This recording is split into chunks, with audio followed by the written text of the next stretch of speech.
हृदय की बात कह रहा हूं।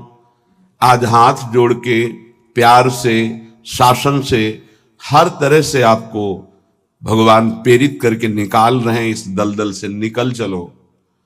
आपको अगर दलदल ही प्रिय है प्रपंच का, तो देख लेना एक समय आएगा कोई समझाने वाला नहीं होगा और तुम्हारी समझ नहीं होगी और तुम्हारा जीवन बहुत दूर प्रभु से होगा।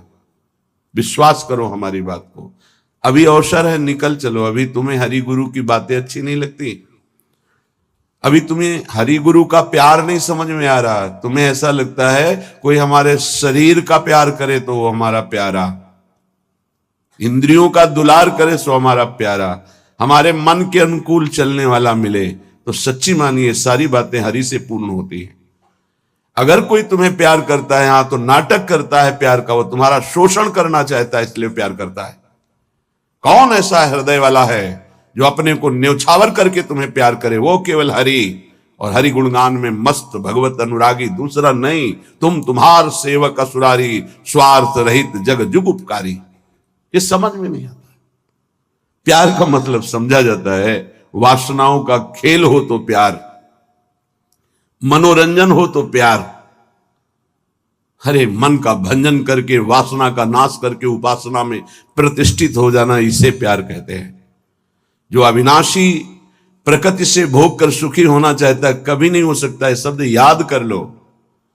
खाते खाते दांत टूट जाएंगे, देखते देखते आंख फूट जाएगी, शरीर नष्ट हो जाएगा, पर वासनाएं ज्यों की त्यों रहेंगी और बढ़ती चली जाएंगी। ये जो जलन होती है, यही भस्म करती वासनाओं को। सच्चे उपासना के मार्ग में चलने वाले जलन की परवाह नहीं करते, कष्ट की परवाह नहीं करते, वही उस परम पद के अधिकारी होते हैं। कल एक ने प्रश्न किया कि ऐसा कोई मार्ग बताइए जिसमें कोई कष्ट न हो, भगवत प्राप्ति हो जाए। घर बैठ जाओ। ऐसा सृष्टि में लौकिक मार्ग नहीं है तो अलौकिक मार्ग की क्या बात। अगर आपको 500 रुपए चाहिए तो लेबरी करनी पड़ेगी, 8 घंटे मजदूर बनना पड़ेगा और ठेकेदार की बातें सुननी पड़ेगी। कोई भी कार्य करो आप, क्या सहज है, क्या सुखपूर्वक है, लेकिन आप लक्ष्य जब धन रखते हैं तो बड़े से बड़े कष्ट और कटु वचन को सहते हैं। आप जब दुख से निकलने के लिए लक्ष्य बना लिया भगवत प्राप्ति, तो फिर ये मनोरंजन कैसा, यही समझ में नहीं आता। एक आदमी प्यासा होता है, पानी पिला दे, कभी अगर वो दोबारा दिखाई देता है तो नेत्र नम हो जाते हैं कि एक दिन की प्यास इसने बुझाई थी। जन्म जन्म की प्यास बुझाने के लिए नाम मिला, मंत्र मिला, उपासना मिली, उसका कोई महत्व तो नहीं। ये तुम्हें प्यार नहीं नजर आ रहा। जो कभी संभाषण नहीं करते थे, देखते नहीं थे, वे तुम्हें अंतर और बाहर दोनों से देख रहे, तुमसे संभाषण कर रहे हैं, ये तुम्हें प्यार नहीं समझ में आ रहा। हमारी तो यही समझ में नहीं आ रहा कि उपासक का लक्ष्य क्या है। अगर लक्ष्य नहीं है तो तुम्हें कोई भी बदल नहीं सकता, और लक्ष्य है तो तुम्हें कोई बदल नहीं सकता। दोनों बातें समझ लो। लक्ष्य नहीं है तो तुम्हें परमार्थी कोई नहीं बना सकता, और लक्ष्य है तो तुमको कोई स्वार्थी नहीं बना सकता। चाहे जितना कुसंग हो जाए, तुम्हारा परिवर्तन नहीं हो सकता, क्योंकि तुम्हारा लक्ष्य है हरि गुरु को प्राप्त करना। उपासक समझिए, एक एक कदम तुमको प्यार मिलता चला जा रहा है। जानते हो, केवल पेट भरने के लिए, शरीर में वस्त्र पहनने के लिए और वास के लिए पूरा जीवन मेहनत करते हैं लोग, तब वो प्राप्त होता है। तुम्हें आदर के साथ ये सब बिना किसी प्रयास के मिल रहा है। किस लिए? तुम भगवान के हो, प्रियालाल के हो। इस बात की तुम्हें इज्जत रखनी है कि तुम प्रभु के दास हो, उसी की सब सुविधा है। अगर दासत्व विषयों का रखोगे तो छल कर रहे हो हमारे प्रभु के साथ। ये छल तुम्हारे हृदय को ताप पहुंचा देगा, ऐसा ताप जो कहीं शांति नहीं मिलेगी। समझ में नहीं आता। मेरे प्रभु उतरते चले जाते हैं, झुकते चले जाते हैं आपको उठाने के लिए। आप ऐठते चले जाते हैं कि आप कुछ हैं, भोगना पड़ेगा आपको आगे। शब्द याद कर लीजिए। आगे आपको प्रतिकूलता ऐसे घेरेगी कि फिर कोई बचाने वाला दिखाई नहीं देगा, वो आप क्लेशित होंगे। इसलिए सावधान हो जाइए, परिस्थिति को सहना सीखिए। सहत सहत बाढ़े भगति गृह तन गुरु हितगार। जो सहनशील है वही महात्मा होता है, जो सहनशील है वही प्रेम रस का अधिकारी बनता है, जो सहनशील है वही प्रियाजू का कृपा पात्र बनता है। प्रियाजू कृपा पे कृपा करती चली जा रही, संसार समुद्र से निकाल करके अपने महल में रखकर अद्भुत सुख दे रही। यहां जानते हो भजन का स्वरूप क्या है? रहना ही भजन हो जाता है। पर रह कहां पा रहे हो? यहां तन यहां रह रहा है मन विषयों में, मन नाना प्रकार की कामनाओं की पूर्ति में। क्या वृंदावन वास हो रहा है? ये वनवास है। वृंदारण्ये चर अचर दृक् पश्य वृंदावन श्री। जिह्वे वृंदावन गुणगान कीर्त श्रोत्र गृह्यान। वृंदाटव्या भज परिमल घ्राण गात्र त्वमस्मिन्। वृंदारण्ये लुठत पुलकितम कृष्णो केलिस्थलीसु। यह है भजन वृंदावन का। बोले नेत्रों से तुम यहां वृंदावन वासी जो खगमृग पशु पंछी मनुष्य हैं, इनको भाव से देखो। ये सब भजनानंदी महापुरुष हैं। ये भजन के प्रताप से यहां कोई सूकर बना हुआ है, कोई कुकर बना हुआ है, कोई पशु पक्षी बना हुआ है, कोई मनुष्य बना, कोई लता, कोई वृक्ष। ये जहां जो कुछ दिखाई दे रहा है, चर अचर दृक् पश्य वृंदावन श्री। ये वृंदावन की अद्भुत श्री वैभव शोभा भगवत स्वरूप है। यहां के कुत्ते का भी दर्शन कर रहे हो तो एक बहुत बड़े महात्मा का दर्शन करने से जो फल मिलता है वो मिलेगा, ध्यान रखना। हरिराम व्यास जी आचार्य हैं रस के, वो कह रहे हैं हो मन वृंदावन को श्वान। श्वान माने कुत्ता। यहां का कुत्ता कोई साधारण श्वान नहीं है, वो कोई परमहंस महापुरुष है जो प्रियाजू की स्केली कुंज में श्वान रूप धारण किए हुए रज का सेवन कर रहा है। आप क्या समझते हैं? मनुष्य शरीर से भी महान सौभाग्यशाली वो है। क्यों? तुम तो गद्दे पे सोते होगे, वो रज पे सोता है। तुम रज के बने हुए पात्र में विरक्त होकर पाते हो कि नहीं, श्री भगवान जाने। लेकिन उसको भोजन ही रज में मिलता है और रजयुक्त भोजन पाता है। उच्छिष्ट संतों का मिलता है तुम्हें कि नहीं, लेकिन उसको जरूर मिलता है क्योंकि प्राय उच्छिष्ट ही डालते हैं। संतों का भंडारा हुआ, दोना पत्तल बाहर फेंक दिए गए, एक एक पत्तल को चाट चाट कर सब संतों की जूठन पा रहा है। कौन है? महाभागवत है वो। यहां के चर अचर को भाव से देखने की कोशिश कीजिए। पशु पक्षी लता वृक्ष मनुष्य, ये सब भगवत स्वरूप है। भजन हो रहा है यहाँ का। आप अगर भाव से दर्शन कर रहे हैं, भजन हो रहा है। अगर भाव का अभाव है तो आपको गलत दर्शन होने लगेगा। ईर्ष्या द्वेष वाली बातें, दोष गुण वाली बातें, माया जनित बातें आपको दिखाई देने लगेंगी। ऐसा यहां का भजनानंदी उपासक नहीं देखता, वो भाव से देखता है। खग मृग पशु पंछी जे या बन के चरण शरण रख ली जाए। ये सब भगवत स्वरूप है। सच्ची मानिए, सब भगवत स्वरूप है। ऐसे वृंदावन में रहो। अपने नेत्रों से जो भी देख रहे हो, ये सब बड़े बड़े भजन करने वाले महापुरुष हैं। न जाने कौन सा भजन किस जन्म में बना कि वो इस धाम में आकर के नाली के कीड़ा पशु पक्षी इन रूपों में विराजमान है। श्रीपाद प्रबोधानंद जी कह रहे हैं, बाहर मुझे चतुर्मुख परम वेदों का ज्ञाता ब्रह्मा पद ऐश्वर्य पद नहीं चाहिए, लेकिन वृंदावन में नाली का कीड़ा बना दो मुझे। ये जितने भी आपकी दृष्टि में आ रहे हैं, आपका भारी भजन बन रहा है। यदि भाव से आप देख रहे, मेरे प्रभु के जन हैं, ये बड़े बड़े भजन करने वाले हैं। चाहे वो कोई बेल हो, कोई वृक्ष हो, ये सब भगवत स्वरूप है। ऐसे तो अपने नेत्रों का भजन करो। ये नेत्रों का भजन है। अब जिह्वे वृंदावन गुणगान, जीभ का भजन है। वृंदावन की प्रिया प्रीतम की रूप माधुरी, गुण माधुरी, लीला माधुरी, कुंज निकुंजों की ये जो चर्चा करते हैं, अर्थात श्रीमद चतुरासी जी गाते हैं, 42 लीला गाते हैं, श्रीमद राधा सुधा निधि, केली मालजू, महावाणी जू, ये सब वाणी का भजन हो रहा है।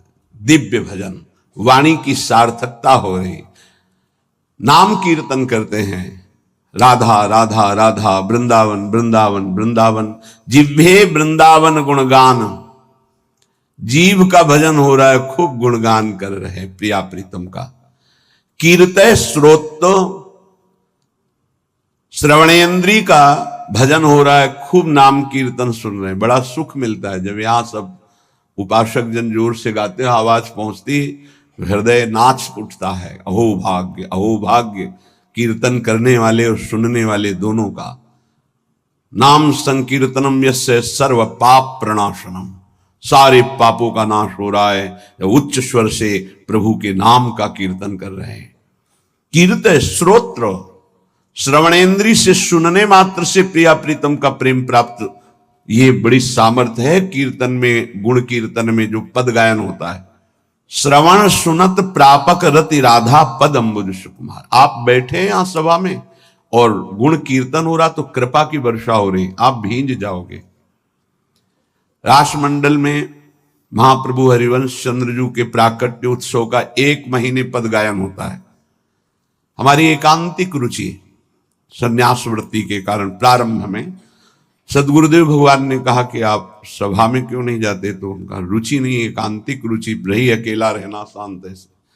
वह नहीं, वो सब उसका फल मिल गया है, प्रियाजू के चरणों की शरणागति, तो जाकर के विराजमान होकर के वहां वाणी सुनो ना। वाणी सुनने मात्र से सभा में प्रियाजू की कृपा प्राप्त होती है, बस फिर आगे प्रश्न नहीं हुआ।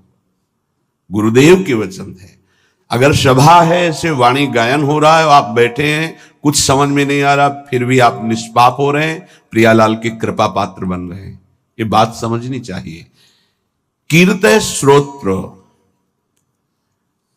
गृह्यान वृंदाटव्या भज परिमल घ्राण गात्र त्वमस्मिन् वृंदारण्ये लुट पुलकितम कृष्ण केल स्थलीशु। तुम श्री वृंदावन के पुष्पों की सुगंध जो प्रियालाल के चरणों में समर्पित है, वृंदावन के पुष्प, ये खास बात है। जो हमारी ब्रजभूमि में प्रकट हुए पुष्प हैं, इनकी समानता करोड़ों रुपए का बाहर से पुष्प लाकर अर्पित करो तो मेरे प्रियालाल को उतना सुख नहीं होगा। यहां के हर श्रृंगार का, मोगरा का, गुलाब का, कनेर का या किसी भी का पुष्प, ऐसे मौलश्री का बहुत छोटा पुष्प, बड़ा सुगंधित पुष्प, 3 दिन तक वो प्रियालाल की सेवा में अर्पित किया जा सकता है, उसकी ऐसी महिमा है। उसकी माला बना के या 4 पुष्प रख दिए, फिर वो जो घ्राणेन्द्रिय में प्रसादी सूंघा जाता है, जो प्रियालाल के श्रीअंग में इत्र अर्पित किया, वो प्रसादी जो घ्राणेन्द्रिय में, श्री तुलसी जो चरणों में अर्पित की गई, वो घ्राणेन्द्रिय में, हृदय में जाके प्रेम लक्षणा भक्ति प्रकट करती है। गृह्यान वृंदावन भज परिमल घ्राण, वृंदावन, वृंदावन की सुगंधित वस्तुएं, बड़ी अनन्यता प्रिया प्रीतम के प्रेम में होती है। पूज्य श्री पंडित रामकृष्ण बाबा जी महाराज बड़े सिद्ध महापुरुष हुए। जैसे आप बाहर से आए हैं और फल अर्पित करें, बाबा स्वीकार नहीं करेंगे, तो उनके पास कोई भी वस्तु लाने के लिए ब्रजवासी का सहयोग होता था। किसी ब्रजवासी को दिया, वो ब्रजवासी जब जाके देगा, बाबा स्वीकार कर लेंगे। कोई भी वस्तु है ब्रजवासी के हाथ से, दंडोत बाबा ये रख दो, हम अमुक जगह से आए बाबा, ये भेंट नहीं, हटाइए। ब्रजवासी अगर प्रेम से कुछ भी तो वो स्वीकार करते। एक बहुत धनी मानी आए बाबा की सेवा करनी, बोले बात भी नहीं करना जाके, बहुत वो दैन्य हुए तो बोले अगर सेवा करनी है तो जो अनुगामी शिष्य जन थे, उन्होंने कहा कि इन घरों में ब्रजवासियों के बाबा माधुकरी लेने आते हैं, इन घरों में सेवा कर दो, वो बाबा को जब देंगे तो वो स्वीकार कर लेंगे। ये थोड़ी सी वृंदावन की निष्ठा रहनी है, जिससे हम उस रस को प्राप्त होते हैं। गात्र तुमस्मिन वृंदारण्ये लुंठ, शरीर का यहां पावन होना कैसे होता है? बोले वृंदावन की रज में लोट गया, ये लुंठ। तो पुलकितम कृष्ण केलिस्थलेषु, श्रृंगार रस श्री श्यामा श्याम की इस केली भूमि में जो लौट गया, 84 के चक्र से मुक्त हो गया। पहले बहुत ऐसा दर्शन होता था परिक्रमा मार्ग में, रज में, कि ऊपर के वस्त्र बाहरी जन भी आकर उतार कर लौटते थे, दंडवती करते थे। ये दुर्भाग्य है कि सुविधा हो गई इस रोड की, दुर्भाग्य है। नहीं, जो रज में परिक्रमा करने में, दर्शन में, लौटने में सुख था वो इस रोड से थोड़ी है। पर कलयुग भगवान की लीला ऐसी है, इतना आधुनिकता बढ़ती जा रही है कि रज रानी को प्राप्त करना दुर्लभ हो गया। अगर रज रानी ले तो वृंदावन की परिक्रमा में कहां से ले? परिक्रमा तो रोड में अब हो रही है, और रोड में रज रानी कहां मिलेंगे? वृंदावन का जो शुद्ध भजन है वो इस रज की अनन्यता से जागृत होता है, वो बुद्धि से नहीं जागृत होता। जो रजोपसेवी जन है उनके हृदय में जुगल जोरी का भाव जागृत होता है। महोज्वल रसोन्मद प्रणय सिंधु निस्यंदनी, महामधुर राधिका रमण खेलना नंदिनी, रसेन समधिष्ठिता भुवन वंद्य वृंदया, चकास्तु हृदय में हरे परम धाम वृंदाटवी। उन्माद रस प्रकट करने वाली ये भूमि वृंदावन है, जो ऐसे यहां रहता है, एक एक इंद्री को प्रियालाल में लगा के। महोज्वल रसोन्मद प्रणय सिंधु निस्यंदिनी, महाउज्ज्वल परम निष्काम प्रेम रस का प्रादुर्भाव होता है, जो उन्माद प्रकट कर देता है। श्री किशोरी जू के सहित रमण जू महाराज अर्थात राधा रमण जू महाराज अपनी विविध प्रेममयी क्रीड़ाओं के द्वारा उसके हृदय को अद्भुत आनंद प्रदान करते हैं, जो ऐसी रहनी से रहता है। त्रिभुवन वंदनीय हो जाता है जो वृंदावन वासी है। ध्यान दीजिए, त्रिभुवन वंदनीय हो जाता है। कहते हैं कि आप नाम जप करो तो आपकी जिह्वा का रोग ठीक हो जाएगा। हर इंद्री समय बीमार है हमारी। नेत्र इंद्री गलत देखना चाहती, श्रवण इंद्री प्रपंच सुनना चाहती, वाक इंद्री प्रपंच की बातें करना चाहती, रस इंद्री सांसारिक भोग भोगना चाहती, जनेन्द्री, हर इंद्री अपवित्र हो गई है। इसको इस रहनी से पावन करो। प्रियालाल को अर्पित किए हुए उच्छिष्ट का सेवन करो, प्रसाद का। नाम वाणी का गुणगान करो, नाम वाणी को सुनो, वृंदावन की रज शरीर में लगी रहे। तो महाउज्ज्वल प्रेम रस इसी से प्रकट होता है। वो त्रिभुवन वंदनीय हो जाता है। वो राधा रमण जू की महामधुर लीलाओं का रसास्वादन करता है। ऐसे परमानंद में समधिष्ठित परम धाम श्री वृंदावन हमें स्वीकार करे, अर्थात हमें आश्रय और वास देकर रहनी प्रदान करे। ऐसी रहनी से हम रहें। जन्मनि जन्मनि वृंदावन भुवि वृंदार केंद्र वंद्यायाम, अपितृण गुल्मक भावे भवतु ममासा समुल्लसाम। अब तो मेरी एक ही आकांक्षा है। श्रीपाद प्रबोधानंद जी महाराज कहते हैं, जन्मनि जन्मनि वृंदावन भुवि वृंदार केंद्र वंद्यायाम। मैं इस वृंदावन भूमि को प्रणाम करके एक वरदान मांगता हूं कि मैं कभी मुक्त ना हो, बार बार मेरा जन्म हो इसी श्रीधाम वृंदावन में। मनुष्य शरीर के लिए नहीं कहते। अपितृण गुल्मक भावे भवतु ममाशा समुल्लासम। मुझे यहां का तृण बना दिया जाए, गुल्म बना दिया जाए, वृक्ष बना दिया जाए, क्योंकि मनुष्य बनना तो बड़ी दुर्लभ बात है। मुझे बार बार वृंदावन में जन्म मिले, चाहे घास बना दिया जाए, चाहे जो भी, पर मिले वृंदावन में। क्या पाया वृंदावन से कि कह रहे मुझे मुक्त नहीं होना, मुझे बार बार जन्म मिले पर वृंदावन धाम में जन्म मिले। उपासक, इस कृपा को देखो कि जो बड़े बड़े महापुरुष यहां की गुल्म लता औषधि वृक्ष पशु पक्षी बनना चाहते हैं, तुम्हें मानव देह में वृंदावन मिला है, क्या तुम्हें प्रियाजू की कृपा नहीं दिखाई दे रही? क्या तुम इस बात को नहीं समझ पा रहे कि तुम्हारे ऊपर कितनी कृपा है? क्या तुमको इन विषयों में आसक्त पुरुषों पर कृपा नजर आ रही कि सौभाग्यशाली है, इनके पास गाड़ी है, इनके पास भोग सामग्री है, ये सौभाग्यशाली है? तुम्हें ऐसा लग रहा है? जरूर तुम्हारी बुद्धि दूषित हो गई है। सौभाग्यशाली वो है जिनका संबंध प्रियालाल से है, चाहे वो गृहस्थ हो चाहे वो विरक्त हो। सौभाग्यशाली वो है जिनका लक्ष्य बन गया है भजन करना, नित्य निरंतर अपने इष्ट के चिंतन में रहना।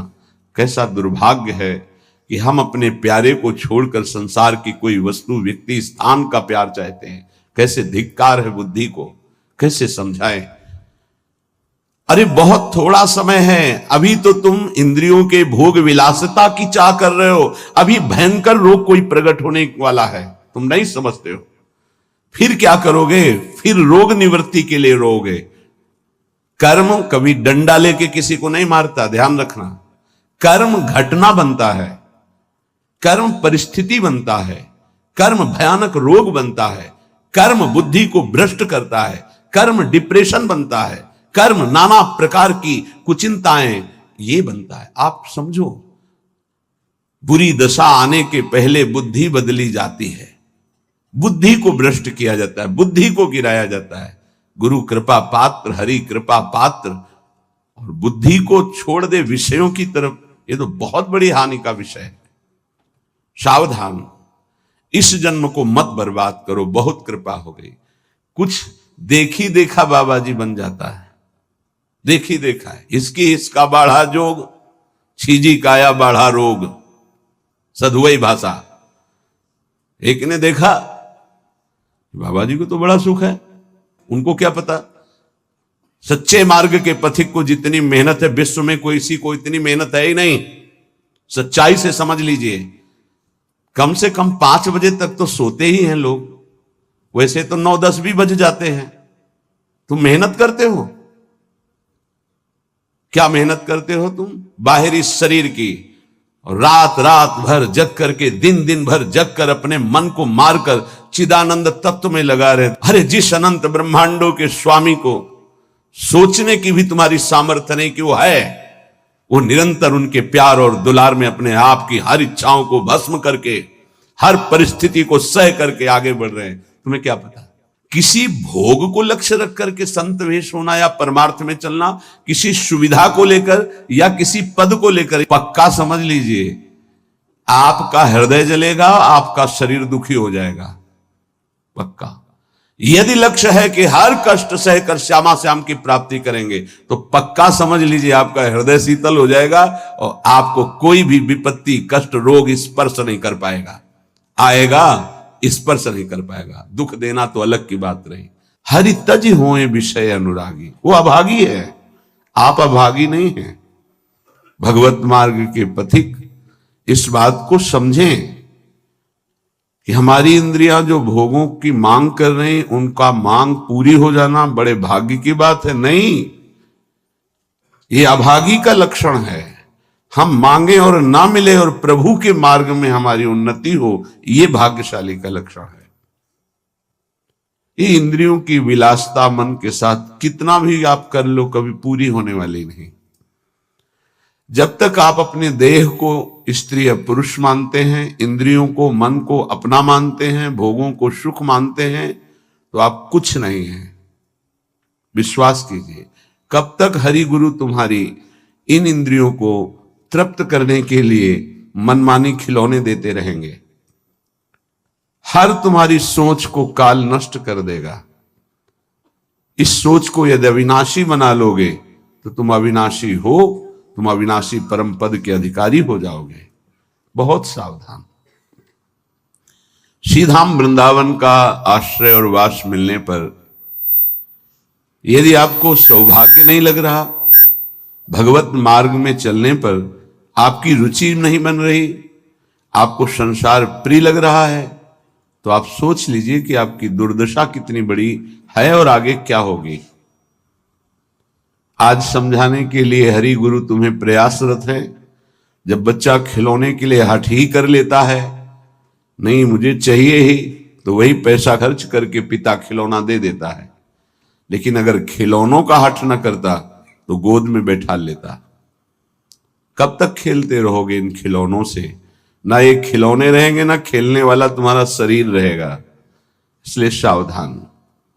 श्रीपाद प्रबोधानंद जी महाराज कह रहे हैं, वृंदारण्ये चर अचर दृक् पश्य श्री वृंदावनम।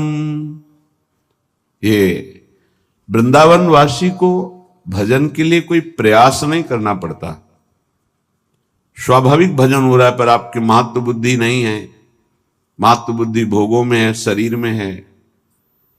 सौभाग्य है कि तुम्हें कोई प्यार ना करे, ये बात हमारी समझ लीजिए, नहीं समझ में आएगी।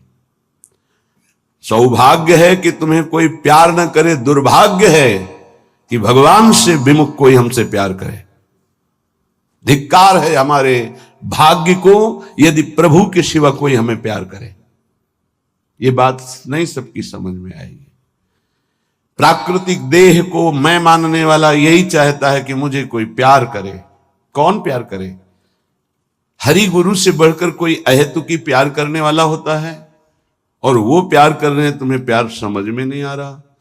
तुम्हें भोग विलासिता प्यार नजर आता है, संसार का प्यार नजर आता है, छल कपट वासना का तांडव ये तुम्हें प्यार नजर आता है। बहुत बढ़िया अवसर है, निकल चलो, नहीं भोगना पड़ेगा। आगे ऐसा अवसर आएगा जीवन में जो तुम्हें ऐसे गर्त में गिराएगा जहां से कोई निकालने वाला नहीं होगा।